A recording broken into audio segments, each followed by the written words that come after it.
Bismillahirrahmanirrahim. Welcome to another lecture in electrical machines course. So, in the previous lecture, we have studied about transformer. We have studied about the ideal transformer. Also, we have demonstrated through an example that the use of a transformer in the transmission and distribution system. In today's lecture, we will talk about the real transformer. ठीक है. इससे पहले lecture में हम लोगों ने ideal transformer की बात की थी, जिसमें we do not encounter any losses, but in today's transformer which is actually real transformer. इसमें हम ट्रांसफार्मर के लॉसेस को देखेंगे, उसकी जो बेसिक थ्योरी ऑफ ऑपरेशन है उसको देखेंगे. ठीक है. So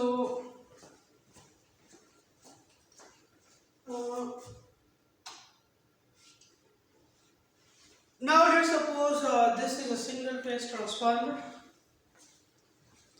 So होता क्या है कि this is the primary side of the transformer, because here we are going to supply the voltage source, and this is the secondary side of the transformer because the load is connected to this side. Okay. होता क्या है आपके पास, इससे पहले आप लोगों ने जो आइडियल ट्रांसफार्मर था उसमें आप लोगों ने देखा था कि जब यहाँ से आप वोल्टेज अप्लाई करते हैं तो यहाँ पे क्या होता है, मैग्नेटिक फील्ड जो है वो जनरेट हो जाता है, और उसकी वजह से जो फ्लक्स क्रिएट हो जाता है तो वो उस प्राइमरी को भी कट करता है. ठीक है. और जाके सेकेंडरी को भी कट करता है. आइडियल केस हम लोगों ने देखा था, लेकिन प्रैक्टिकली आप लोगों के पास क्या होता है, प्रैक्टिकली आपके पास जो है इसमें लॉसेस होते हैं. ठीक है. लॉसेस मीन के यहाँ ये जो आपके पास मैग्नेटिक कोर है, ठीक है, ये जो आपके पास कोर है इसका रिलेक्टेंस नो डाउट बहुत कम है. ठीक है. और ये जो एयर है इसका रिलेक्टेंस बहुत ज़्यादा है, यानी ये फ्लक्स के लिए ज़्यादा रेजिस्टेंस ऑफर करेगा एयर, और ये जो कोर है ये फ्लक्स के लिए कम रेजिस्टेंस ऑफर करेगा. तो ठीक है, 99% फ्लक्स जो है वो इसी पाथ को फॉलो करेगा. ठीक है. लेकिन आप लोगों ने पढ़ा है कि फ्लक्स जो है वो शॉर्टेस्ट पाथ को फॉलो करता है. ठीक है. कुछ फ्लक्स जो है वो एयर के थ्रू वापस आएंगे इधर. ठीक है. यहाँ पे आएंगे. आपका जो रियल ट्रांसफार्मर है उसमें लीकेज फ्लक्स का भी इशू होगा, लॉसेस होंगे. तो now let's move toward these losses के इन लॉसेस को कैसे मॉडल करना है. ठीक है. सबसे पहले हम मैग्नेटाइजेशन करंट की बात करते हैं कि आपके ट्रांसफार्मर का जो कोर है, ठीक है, वो ऐसे मटेरियल से बना होना चाहिए जिसका हिस्टेरेसिस लूप जो है वो कम हो. हिस्टेरेसिस लूप कम होने का क्या फ़ायदा है, ट्रांसफार्मर में आप लोगों ने रैपिडली कोर को मैग्नेटाइज और डीमैग्नेटाइज करना है. ठीक है. और वहाँ पे कोर में रेजिडुअल मैग्नेटिज्म आप लोगों को नहीं चाहिए. जिस तरह डीसी मशीन्स के केस में आप लोगों ने देखा था कि you need residual magnetism in order to start a DC machine, a self excited DC machine. DC machine के केस में if you have a self-excited DC machine, so you need to design the poles of that machine through these type of materials which possess high hysteresis coefficient. ठीक है. तो आप poles उस तरह उस मटेरियल से बनाते थे जिनका हिस्टेरेसिस कोएफिशिएंट क्या होता था, ज़्यादा होता था. लेकिन चूंकि ये ट्रांसफार्मर है, it does not need any residual magnetism. वहाँ पे इंटेंशनली हमें चाहिए था रेजिडुअल मैग्नेटिज्म. ठीक है. क्यों चाहिए था, ताकि वो सेल्फ स्टार्ट हो, आपका जो डीसी मोटर है वो सेल्फ एक्साइटेड हो. ठीक है. लेकिन यहाँ पे we don't need such type of requirements. ठीक है. तो यहाँ पे ऐसे कोई रिक्वायरमेंट्स नहीं है. तो इस वजह से हम हिस्टेरेसिस लॉसेस को मिनिमाइज करने के लिए, अपने हिस्टेरेसिस लॉसेस को मिनिमाइज करने के लिए हम क्या करते हैं कि जो आपका कोर होता है उसको हम ऐसे मटेरियल से बनाते हैं जिसका ये हिस्टैरिसीस लूप क्या हो, कम हो। हिस्टैरिसीस लूप जो पहले इंट्रोडक्टरी लेक्चर्स थे उसमें मैं आप लोगों को एक्सप्लेन कर चुका हूँ। सो नाउ यहाँ पे आप देखिए कि when an AC current is applied to primary, even when the secondary circuit is open circuited, so this current is the current required to produce flux in a real ferromagnetic core. It consists of two components, ठीक है। One is the magnetization component and the other is the core loss component, ठीक है। देखिए जब आप लोग primary पे current apply करते हैं, ठीक है, तो वो करंट कहाँ पे जाता है? वो करंट दो चीज़ों में यूटिलाइज हो जाता है, ठीक है। कहाँ पे? पहला तो वो क्या करता है, जो नेसेसरी फ्लक्स होता है वो जनरेट करते हैं आपके कोर को, मतलब फ्लक्स जनरेशन के लिए जो नेसेसरी करंट रिक्वायर्ड होता है, कुछ पोर्शन उसका, बल्कि मेजॉरिटी पोर्शन उसका उसमें यूटिलाइज हो जाता है। फिर कुछ पोर्शन जो है वो आपका यूटिलाइज हो जाता है ईडी करंट और हिस्टैरिसीस लॉसेस में। देखिए आपका जो कोर है बेशक वो एक लेमिनेटेड स्लॉट से मिलके बना हुआ है, लेकिन अगेन उसमें ईडी करंट लॉसेस होंगे, बिल्कुल आप उसको ज़ीरो नहीं कर सकते। You can't make zero this eddy current loss, okay. क्योंकि जब आप उसका इलेक्ट्रिकल रेजिस्टेंस, इलेक्ट्रिकल एरिया कम कर देते हैं कोर का, तो उससे उसका रेजिस्टेंस जो है वो बढ़ जाता है, उसमें ईडी करंट जो है वो कम इंड्यूस होता है, कम प्रोड्यूस होता है, लेकिन again there are some little bit eddy current always there, okay. और इस तरह जो हिस्टैरिसीस लॉसेस है, आल दो कि मैंने भी आप लोगों को बताया कि आप ऐसा मटेरियल यूज़ करते हैं जिसका हिस्टैरिसीस कोएफिशिएंट बहुत कम हो, यानी उसका हिस्टैरिसीस लूप का एरिया बहुत कम होता है, लेकिन आल दो उस लूप का कुछ एरिया तो होता है, बिल्कुल ज़ीरो तो नहीं होता उसका एरिया। तो इस वजह से कुछ करंट जो है वो आपके पास क्या हो जाता है, वो जो हिस्टैरिसीस लॉसेस है उसमें यूटिलाइज हो जाता है। फिर जो फ्लक्स है, जो करंट का जो पोर्शन जो है वो फ्लक्स जनरेशन में यूटिलाइज हुआ है, ठीक है, तो वो सारा का सारा फ्लक्स सेकेंडरी पे जाता भी नहीं है। रीजन भी मैंने आप लोगों को बताया। Let's suppose you have two resistors in parallel, आपके पास दो रेजिस्टर पैरेलल में है, ठीक है, एक रेजिस्टर 2 ओम का, एक रेजिस्टर 2 किलो ओम का। तो अब आप मुझे बताएं कि 2 ओम में ज़्यादा करंट फ्लो करेगा, नो डाउट, लेकिन 2 किलो ओम में भी कुछ ना कुछ बहुत मामूली करंट फ्लो करेगा। तो इसी तरह आपके पास जो कोर है उसका रिलक्टेंस तो बहुत कम है और एयर का रिलक्टेंस बहुत ज़्यादा है, लेकिन इसी जो रेजिस्टर्स की एग्जांपल्स थी उसके साथ अगर आप कोरिलेट करें तो आपके एयर में कुछ ना कुछ फ्लक्स जो है वो फ्लो करेगा, और इस फ्लक्स को हम क्या कहते हैं, लीकेज फ्लक्स कहते हैं। So all these losses should be in count, आप इसको काउंट करेंगे in order to model real transformer. अब यहाँ पे देखिए, लेट्स सपोज देखिए, व्हाट डू यू हैव, देखिए इंड्यूस्ड ईएमएफ किस चीज के बराबर होता है, induced EMF, E induced is equal to what, N D phi by D T, ठीक है। इंड्यूस्ड ईएमएफ किस चीज के बराबर होता है, in D phi by D t. अब अगर ये ईएमएफ जो है प्राइमरी में इंड्यूस्ड होगा तो हम क्या कहेंगे, V P N P D phi P by D T, ठीक। अब आप मुझे बताएं, अब अगर मैंने इससे जो फ्लक्स निकालना है तो क्या करेंगे हम, इसको इन पी से डिवाइड करेंगे, इसको इन पी से डिवाइड करेंगे और इसको इंटीग्रेट करेंगे तो ये डी फाई बन जाएगा, और इसको इंटीग्रेट करेंगे तो ये वी पी टी बन जाएगा। अब लेट्स सपोज वी पी जो है, this is V N cos omega T, this is V P, V P is what, V N cos omega T, V इसका एम्पलीट्यूड है और कॉस ओमेगा टी इसका जो साइनोसाइडल फॉर्म है, ठीक है। अब इसको आप इंटीग्रेट करें, वीपी को यहाँ पे डालें तो यू विल फाइंड आउट कि फ्लक्स जो है V M divide by omega N P sine omega T. इसका क्या मतलब है, इसका मतलब है कि ओमेगा इन पी से ये डिवाइड हो रहा है, इसका जो फ्लक्स है उसका एम्पलीट्यूड थोड़ा सा कम होगा और वो 90 फेज लेग करेगा। तो यहाँ पे देखिए कि ये 90 पे है और ये कहाँ पे है, ये कहाँ पे है, इस वेवफॉर्म को आप देखिए, ठीक।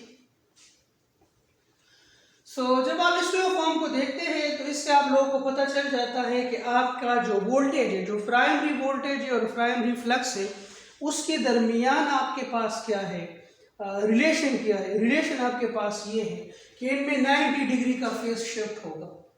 इसमें कितना फेज शिफ्ट होगा? 90 डिग्री का।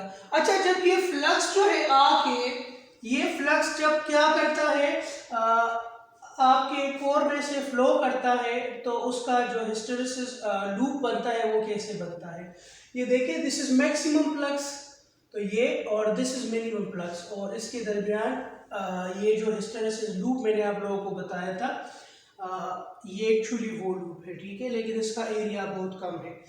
तो देखिए, जब फ्लक्स ज्यादा होगा, अब यहाँ पे देखें इस पोर्शन में क्या है, फ्लक्स जीरो है, तो जब फ्लक्स जीरो होगा तो क्या होगा, करंट भी जीरो होगा, क्योंकि जब फ्लक्स आपके कंडक्टर को कट करेगा और सर्किट क्लोज होगा, ठीक है, तो वो करंट फ्लो करेगा। ये लोड करंट की बात कर रहे हैं, ठीक है।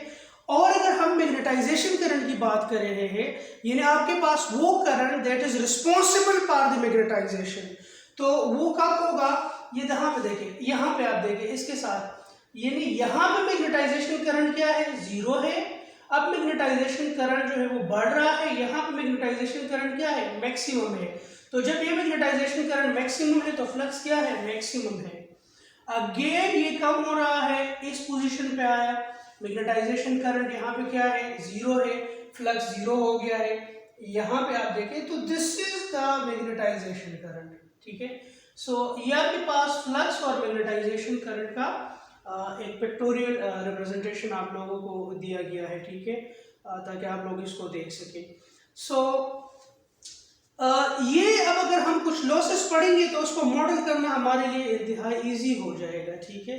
ये नहीं, यहाँ पे अगर आप देखें कि इस तरह के लॉसेस को अगर हम लेट्स सपोज मॉडल करना चाहते हैं जिसमें वोल्टेज जो है वो लीड कर रहा है, ठीक है, तो वहाँ पे हम क्या लगाएंगे, इंडक्टर लगाएंगे।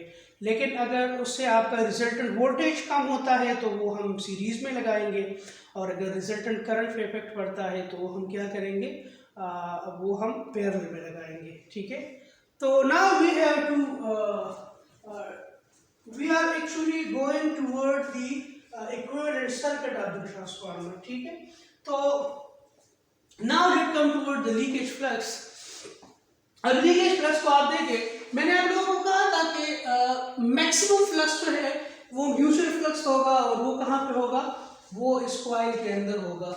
लेकिन मैंने आप लोगों को ये भी बताया था कि कुछ फ्लक्स जो है वो एयर के थ्रू अपना पाथ कंप्लीट करेगा, ठीक है। ऑल दो कि एयर का रिलक्टेंस बहुत ज़्यादा है, लेकिन फिर भी कुछ जो है फ्लक्स। अब यहाँ पे आप देखिए कि आपके पास लीकेज फ्लक्स होगा, तो उस लीकेज फ्लक्स की वजह से आपके पास इफेक्ट कहाँ पे आएगा, यानी अगर ये सारा का सारा फ्लक्स जो है ये सेकेंडरी को कट करता तो आपका वोल्टेज जो है वो ज्यादा होता। लेकिन अब ये सारा का सारा फ्लक्स सेकेंडरी को कट नहीं करता या प्राइमरी को कट नहीं करता। अगर इसकी बात करें तो आपके पास जो है यानी इस लीकेज फ्लक्स की वजह से आपका सेकेंडरी वोल्टेज यानी वोल्टेज कम हो रहे हैं। लीकेज फ्लक्सेस की वजह से जो रिजल्टेंट वोल्टेजेस है वो क्या हो रहे हैं, वो कम हो रहे हैं। तो इट्स मीन कि आपके पास जो है लीकेज फ्लक्सेस जो है एक्चुअली ये वोल्टेज लॉसेस को रिप्रेजेंट कर रहा है। और ये भी आप लोगों ने देखा था कि लीकेज फ्लक्स और जो वोल्टेज है उनके दरमियान एंगल कितना है, 90 एंगल है। यानी आपका जो वोल्टेज है वो लीड करता है। You can just view here, यहाँ पे आप देखें आपका जो वोल्टेज है ये क्या कर रहा है, लीड कर रहा है आपके फ्लक्स से 90, ठीक है। सो लीकेज फ्लक्स जो है इसमें दो चीजें आप लोगों ने देख ली है कि पहला तो ये है कि आपका जो फ्लक्स है, आपका जो वोल्टेज है वो लीड कर रहा है फ्लक्स से, और दूसरा ये है कि लीकेज फ्लक्स की वजह से आपका जो वोल्टेज है वो कम हो रहा है, ठीक है। क्या कम हो रहा है, वोल्टेज कम हो रहा है। तो व्हाट डज इट मीन, देखिए सिंपल एग्जांपल मैं आप लोगों को देता हूं।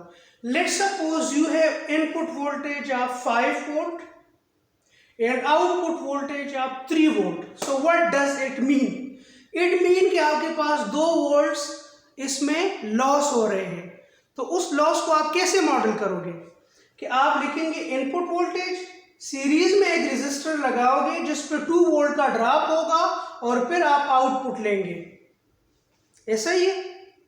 तो आउटपुट कितने लेंगे 3 वोल्ट, सो वो लॉसेस कितने हैं 2 वोल्ट, तो 3 + 2 = 5, ठीक है, यानी output plus losses is equal to input.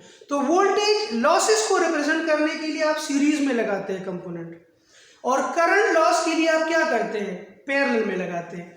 Let's suppose you have input current of 10 ampere and output current of 7 ampere, तो ये 3 एम्पियर का करंट कहाँ जाता है, ये आपके पास लॉस हो जाता है। तो इस लॉस को रिप्रेजेंट करने के लिए क्या करते हैं, इनपुट और आउटपुट के दरमियान एक पैरेलल में रेजिस्टर आप लगा लेते हैं और आप कहते हैं कि 7 एम्पियर करंट जो है वो आउटपुट पे जाता है और 3 एम्पियर करंट यहाँ पे क्या हो जाता है, लॉस हो जाता है। तो कीप इन माइंड कि जहाँ पे करंट लॉसेस होते हैं उसको हम जिस कंपोनेंट से हम रिप्रेजेंट करेंगे वो कंपोनेंट पैरेलल में लगेगा, और जहाँ पे हम वोल्टेज लॉसेस को रिप्रेजेंट करते हैं तो वो जो लॉस होगा वो हम किस चीज़ से रिप्रेजेंट करेंगे, सीरीज से रिप्रेजेंट करेंगे।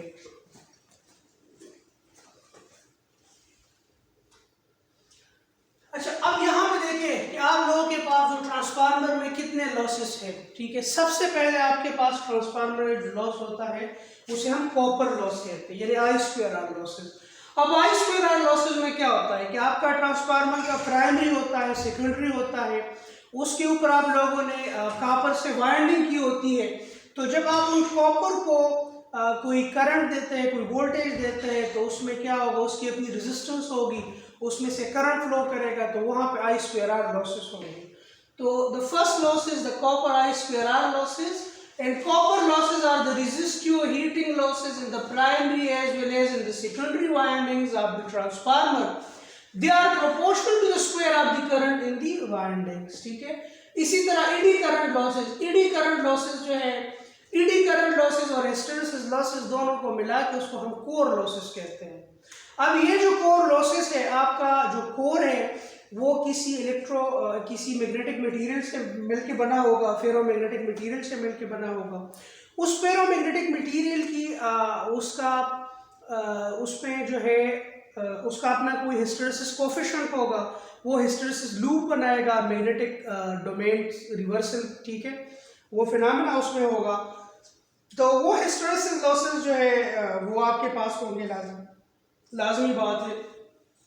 इसी तरह एडी करंट लॉसेस की अगर हम बात करें तो मैंने आप लोगों को बताया था कि अगर कंडक्टर जो है अपने इनर जो उसका एरिया है उसको कट करे तो उसमें ईएमएफ प्रोड्यूस्ड हो जाता है और उसकी वजह से करंट फ्लो कर रहा होता है, तो उसको हम एडी करंट लॉसेस कहते हैं, ठीक है। और इसी तरह लीकेज फ्लक्स जो है, जिसे मैंने आप लोगों को बताया कि सारा का सारा फ्लक्स जो है वो मैग्नेटिक कोर से पास नहीं होता, आपका जो ट्रांसफार्मर का कोर है उससे फ्लो नहीं करता, बल्कि उसका कुछ पोर्शन जो है वो कहाँ फ्लो करता है, वो एयर के थ्रू, और जो एयर के थ्रू जो फ्लक्स फ्लो करता है उसको हम लीकेज फ्लक्स बोलते हैं। So these are all the losses in the transformer.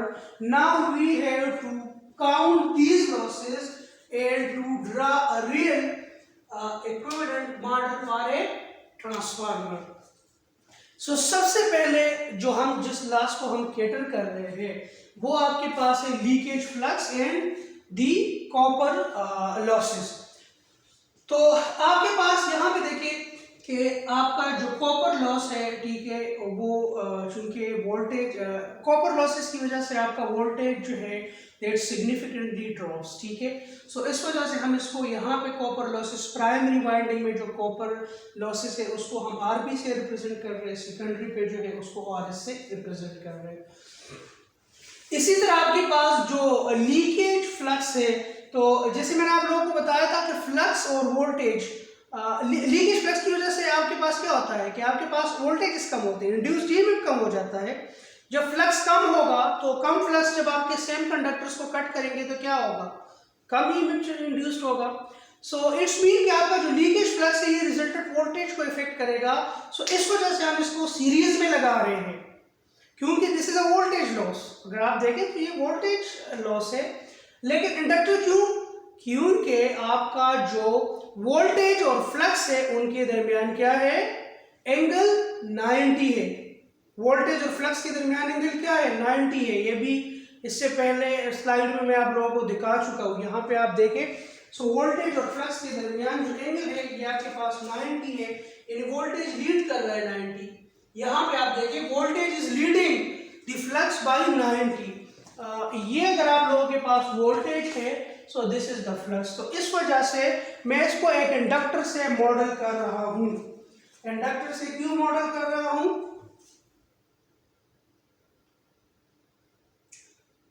ठीक है, ये इसको मैं इंडक्टर से मॉडल कर रहा हूँ।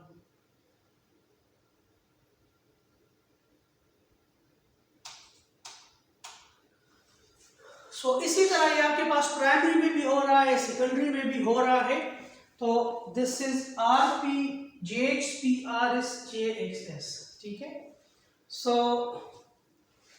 अभी हमने लीकेज फ्लक्स को देखा, हमने कॉपर लॉसेस को देखा। अब आपके पास लीडिंग करंट लॉसेस और हिस्टैरिसीस लॉसेस जो है वो आप लोगों के पास रहते हैं।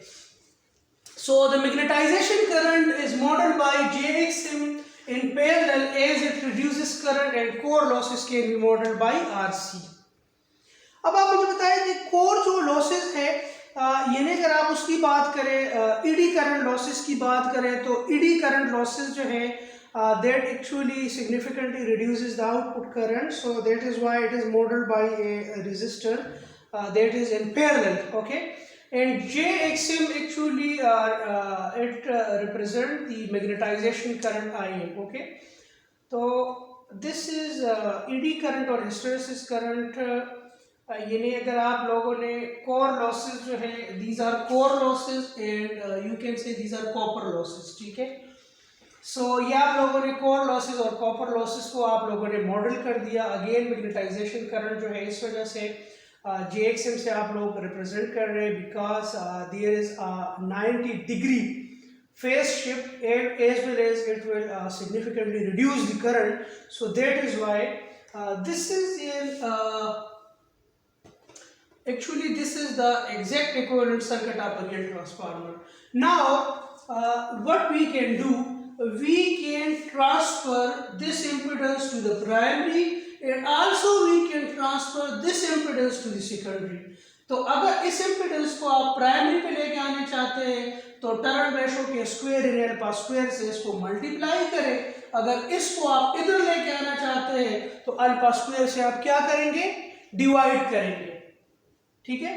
यानी इस इम्पीडेंसेस को अगर आप सेकेंडरी पे रिफ्लेक्ट करना चाहते हैं, so what will you do, you have to just divide each and every impedance with alpha square. And if you want to reflect the secondary, the impedances from the secondary of a transformer, so what you will have to do, you have just to multiply each and every impedance through the alpha square, that is return ratio, okay। So now let's do this। So what we have done, actually this is the exact circuit, this is the exact circuit of a transformer, of a real transformer, refer to the primary side, refer to the which side, primary side, because the secondary impedances are what,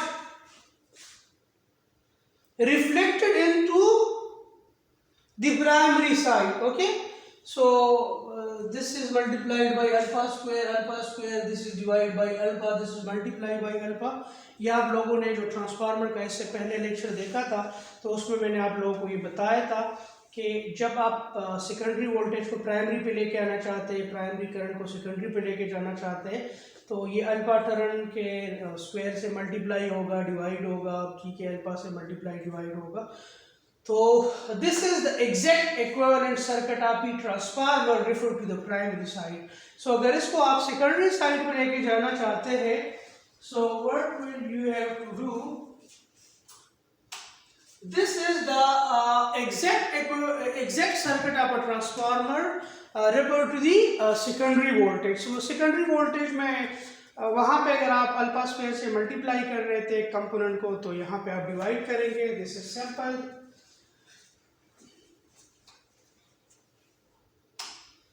So now let's come toward the approximate equivalent circuit of a transformer. तो यहाँ पे आप देखिए approximate equivalent circuit of transformer जो है वो हमारे पास कैसे बनेगा. ये देखिए, ये ब्रांच जो है ये पैरेलल ब्रांच, ये यहाँ पे है, ये इधर है. अगर इस पैरेलल ब्रांच को हम यहाँ पे लेके आते हैं, हम क्या करते हैं, इस ब्रांच को हम यहाँ पे लेके आते हैं, तो it will affect the calculation about 2 to 3%. इससे कैलकुलेशन पे कितना इफेक्ट होगा, 2 to 3% होगा. लेकिन इससे हमारा काम आसान हो जाएगा, इससे हमारा काम आसान हो जाएगा. ये दोनों जो है सीरीज में ऐड हो जाएंगे, ये दोनों सीरीज में ऐड हो जाएंगे, तो कहानी खत्म, सिंप्लीफाइड हो जाएगा. सो इसको हम कहते हैं approximate equivalent circuit of a transformer. This is the exact equivalent circuit of a transformer. Now if we are using approximation, so then the resultant circuit will be the approximate equivalent circuit of a transformer. यहाँ पे देखें, the transformer model shown before are often more complex बहुत है. The excitation current is only about 2 to 3% of the full load current. बिल्कुल. A simplified equivalent circuit can produce that works almost as well as the original model. हम कर सकते हैं. The excitation branch is simply moved to the front of the transformer. उसको transformer के front पे लेके जाएगा. And the primary and secondary impedances left in series with each other. इसमें जस्ट मैंने आप लोगों को बता दिया कि उसका जो पोजीशन है वो चेंज हो गया है, उसको फ्रंट पे शिफ्ट कर दिया गया. सो यहाँ पे आप देखें, जैसे मैंने आप लोगों को बताया था कि उसको यहाँ पे होने की बजाय इसको इधर कर दिया गया. तो अब आपके पास ये जो सर्किट बना है, this is the approximate equivalent circuit of a transformer. और नाउ देखिए, प्रैक्टिकली आपके ट्रांसफार्मर में कोई रेजिस्टर लगा नहीं होता, प्रैक्टिकली कोई ट्रांसफार्मर में आपका इंडक्टर लगा नहीं होता, वहां पे जस्ट कॉपर वाइंडिंग हुई होती है. लेकिन जो लॉसेस मैंने आप लोगों को बताए, अगर आप उन लॉसेस को काउंट करें तो आपके ट्रांसफार्मर का ये मॉडल बनेगा. अब ट्रांसफार्मर में ये जो लॉसेस है, ठीक है, यानी ये जो मॉडल है, इसको प्रैक्टिकली हम कैसे बनाएंगे. तो प्रैक्टिकली हम उसको दो टेस्ट होते हैं जिसको open circuit test and short circuit test कहते हैं. वी विल इंशाल्लाह इसको हम लैब में भी करेंगे और इसको नेक्स्ट लेक्चर में थ्योरेटिकली भी हम पढ़ेंगे. सो आपका जो ओपन सर्किट टेस्ट और शॉर्ट सर्किट टेस्ट होता है, that is actually perform in order to find these parameters. ठीक है. सो ट्रांसफार्मर का जो अप्रोक्सीमेट इक्विवेलेंट सर्किट मॉडल है, उसको फाइंड आउट करने के लिए practically we perform the open circuit and short circuit test. So this is enough for today. इंशाल्लाह we will see, I will see you in the next lecture. और 15 मार्च से इंशाल्लाह आप लोग ऑन कैंपस आ जाएंगे. So then we will continue our labs of electrical machines. ठीक है. सो ओके, अल्लाह हाफिज़.